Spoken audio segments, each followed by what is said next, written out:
satu-satu atau bagaimana Pak? Nggak apa-apa, satu-satu. Tapi saya belum tentu ingat loh. Sebelumnya perkenalkan, nama saya Septian Amanda, biasa dipanggil Septian. Perkenalkan Pak, nama saya Aulia Herlisa, biasa dipanggil Aulia. Aulia. Perkenalkan Pak, nama saya Zoris Nagustania, biasanya dipanggil Tania. Iya. Perkenalkan Pak, nama saya dari Beta Biasa, biasanya dipanggil Beta. Beta. Iya.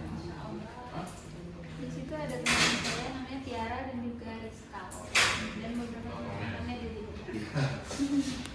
Kita mulai saja kan ya? Sebelumnya izin Bapak mau bertanya, bagaimana sih para pegawai di sini menggunakan sistem informasi web perdagangan, misalnya kayak web, situs, ataupun beberapa aplikasi-aplikasi dalam aktivitas harian, misal input data atau pelaporan dan juga monitoring. Sebelumnya saya ini dulu ya, saya tegaskan dulu ya bahwa di dinas kita perdagangan ini ada beberapa aplikasi. Yang pertama aplikasi atau web terkait dengan urusan kepegawaian. Yang kedua aplikasi terkait dengan pekerjaan tupoksi dari kami sendiri. Nah kebetulan memang yang memiliki akses atau tupoksi untuk membuat web atau aplikasi itu memang di bidang ini ya, perdagangan. Nah jadi mungkin biar lebih general kita bicara tentang aplikasi yang kami miliki ya, namanya Siaga Bapok. Ini aplikasi yang dikhususkan untuk mengumpulkan data fluktuasi harga bahan pokok di Kota Bandar Lampung, di mana kami mengambil di 8 titik sampel, 8 titik pasar, itu dilakukan secara harian. Kemudian jadi sistemnya kita punya surveyor ini mengambil data setiap hari, dia dari jam sampai dengan jam 10 dia ambil data di lapangan. Ada 46 harga bahan pokok yang harus dia survei. Kemudian di hari yang sama dia langsung upload ke aplikasi. Nanti kawan-kawan di sini ada verifikator. Verifikator itu tujuannya untuk menganalisa ada nggak kesalahan input, kesesuaian harga, dan ada banyak kenaikan harga atau penurunan harga. Tugasnya verifikator. Setelah verifikator selesai, nanti secara rutin ada laporan mingguan dan laporan bulanan. Nah sampai saat ini penggunaan aplikasi ini tidak masih terlaksana dengan lancar. Mungkin itu gambaran awalnya tentang aplikasi Siaga Bapok. Sistemnya langsung otomatis atau di input sendiri Pak? Di input Manual. Jadi mereka di lapangan sudah kita siapkan user masing-masing. Jadi hanya petugas yang memiliki akun aja yang bisa akses aplikasi itu. Tapi masyarakat bisa membuka untuk outputnya, hasil akhirnya. Lalu ada nggak sih Pak hambatan yang sering terjadi gitu dalam penggunaan aplikasi ini ataupun penggunaan sistem informasi yang lain? Kalau untuk aplikasi ini hambatan hanya masalah ketepatan waktu aja. Jadi masih banyak kawan-kawan di lapangan itu ya alasan teknis ya, biasanya entah jam operasionalnya ya jam mereka input atau melakukan survei itu tidak sesuai dengan kondisi pasar. Kan biasanya kita kan tetapkan jam 10, sedangkan di batas jam 10 itu para pedagang ini kan lagi sibuk melayani konsumen ya. Kadang-kadang ada kendalanya di situ. Kalau untuk aplikasi yang masalah lainnya, masalah kepegawaian, mungkin itu kan jarang ya. Kami membuka aplikasi itu paling sebulan sekali pegawai itu. Nah, kendalanya hanya beberapa personil kita yang nggak familiar dengan IT. Nah, jadi kita kadang-kadang mereka menunjuk di sini ada admin. Jadi admin khusus untuk mengupload tugas bulanan dia. Itu aja. Jadi apa ya? Misalnya gaptek, ada personil kita yang gaptek, yang mayoritas di situ kendalanya. Kalau begitu ada nggak sih Pak solusi untuk mengatasi kendala itu, misal kayak pelatihan ataupun sosialisasi? Kalau pelatihan enggak, tapi di sini ada petugas khusus yang ditunjuk ketika ada kendala langsung ke dia. Di sini ada petugas yang memang ditunjuk. Ya memang tanpa ditunjuknya bukan secara ini ya, nggak secara struktur ya, dia ditunjuk aja di tugas tegaskan nanti kalau ada kendala kawan-kawan di dinas ini terkait dengan ini silakan hubungi dia. Karena kalau sistem sosialisasi atau pelatihan itu aplikasi itu sangat sederhana, hanya mengupload laporan sudah itu aja. Dan setiap tahun tahun awal di bulan Januari awal kita hanya tugasnya apa aja sih target kita, input itu aja. Terus setiap bulan satu kali kita di akhir bulan kita ngupload apa hasil kita dan memenuhi target itu aja. Makanya kalau bentuknya pelatihan terlalu sederhana, jadi itu sistemnya komunikasi internal lagi. Tapi di situ ada nggak Pak kolaborasi antara admin berarti gitu untuk dalam penggunaan aplikasi? Atau cuma ada satu aja admin? Enggak, kami di bidang ini ada ibu, bukan masing-masing bidang punya. Kemudian nanti ada lagi yang orang yang ditunjuk. Nah, dia sendiri nanti kalau ada kendala ini yang masalah aplikasi kepegawaian kan, kalau dia ada kendala dia langsung hubungi super admin di BKD di bagian kepegawaian. Kita di bagian kepegawaian.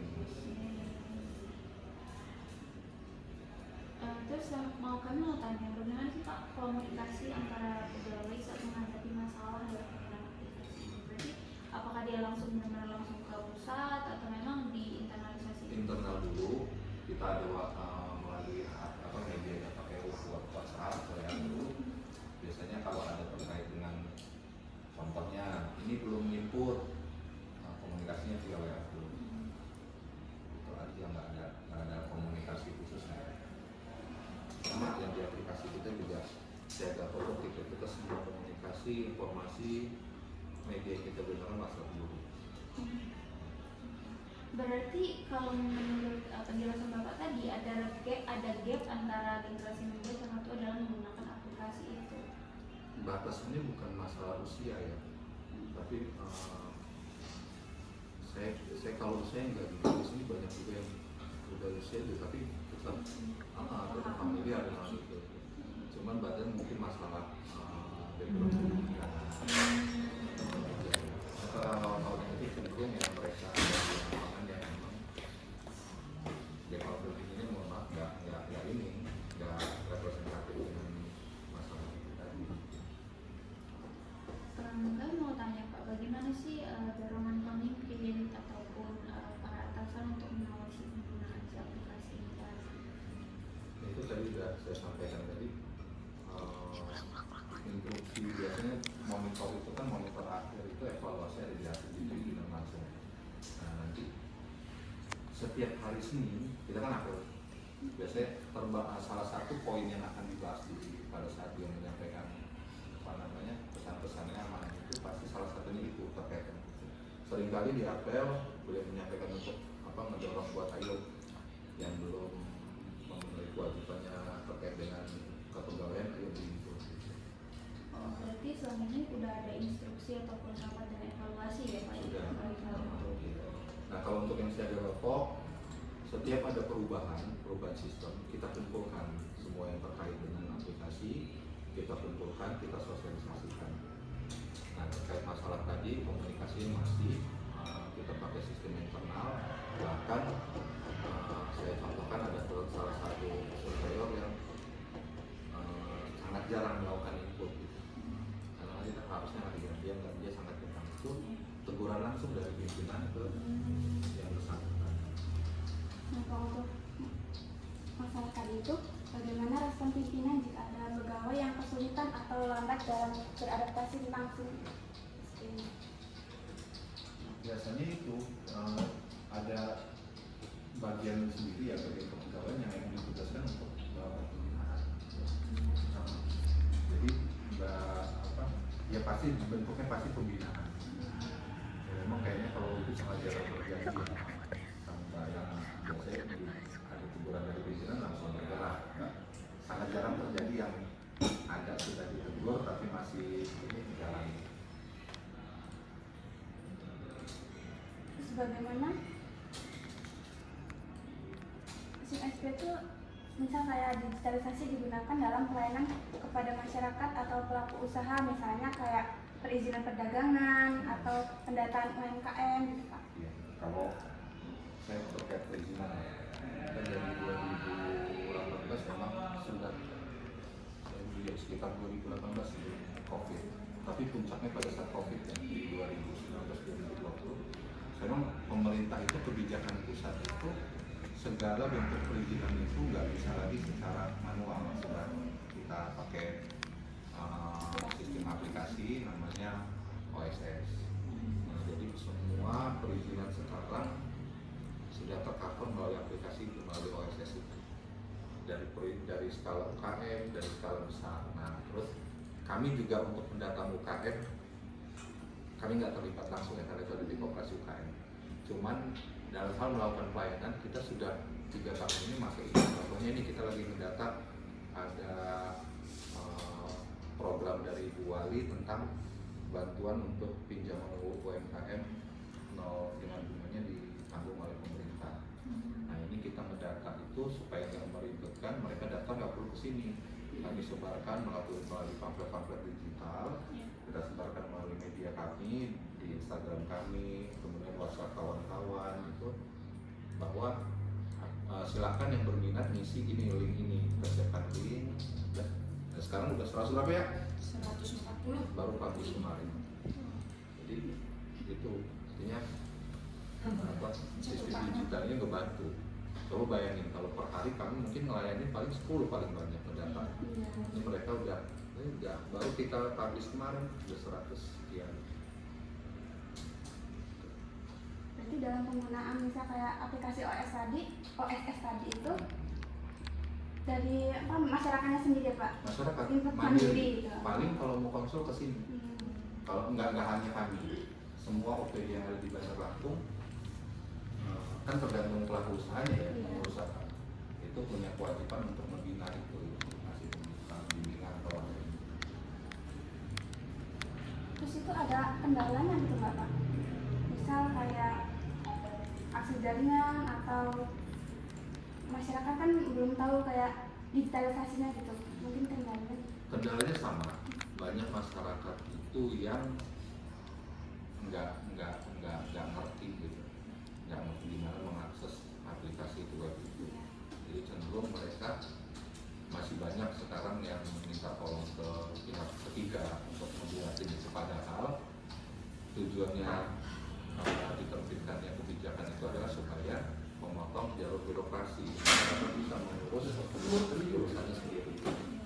Kendalanya hanya itu aja, kemampuan mereka dalam memahami itu, memahami sistem ini. Jadi kita masih minta bantuan orang.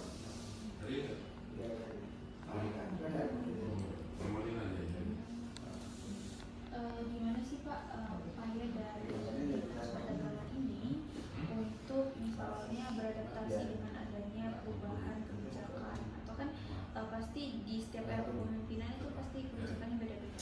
Gimana sih Pak caranya supaya Dinas Perdagangan itu bisa beradaptasi dengan kebijakan baru, dengan peraturan-peraturan itu?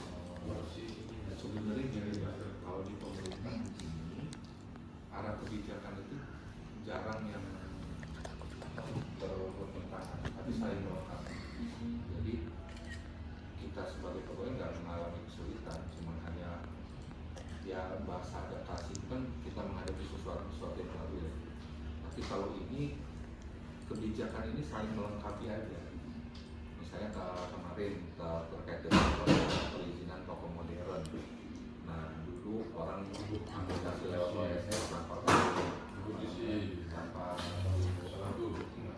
dulu harus melengkapi aplikasi berdasarkan aturan pemerintah pusat yang baru, bahwa orang dari toko modern full 100% melalui OSS.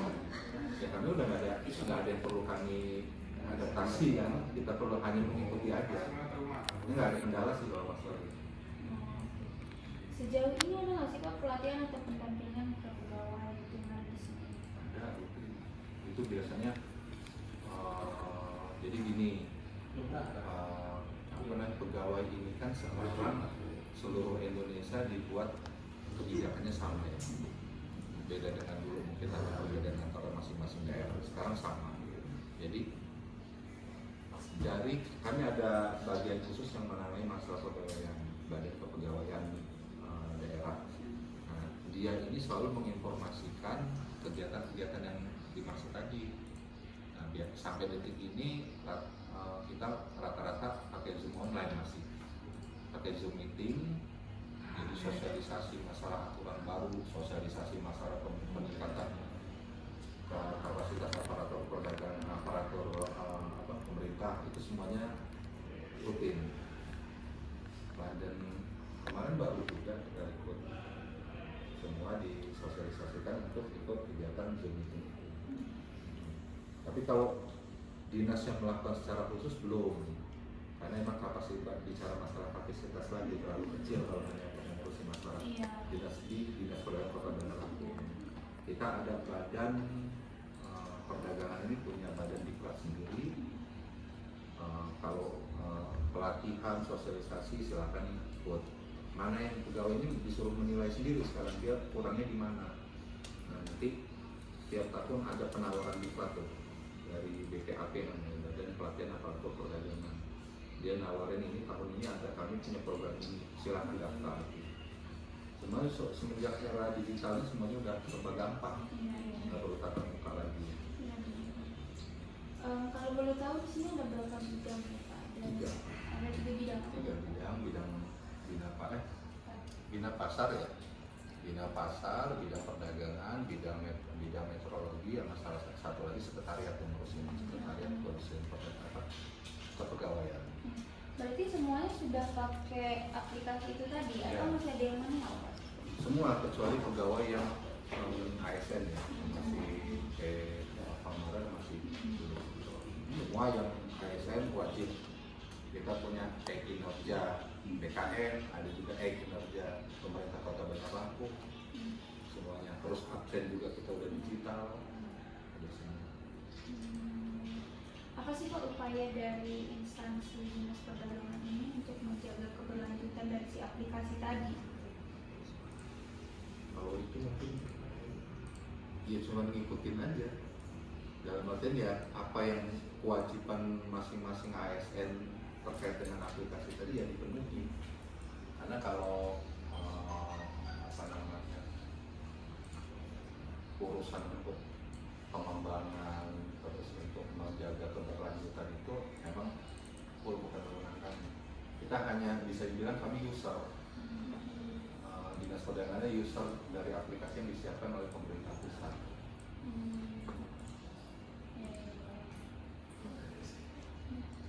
Cukup? Cukup Pak, pertanyaannya udah 16 juga Pak. Soalnya kalau Nanya masalah pribadi enggak? Curhat-curhat enggak? aduh.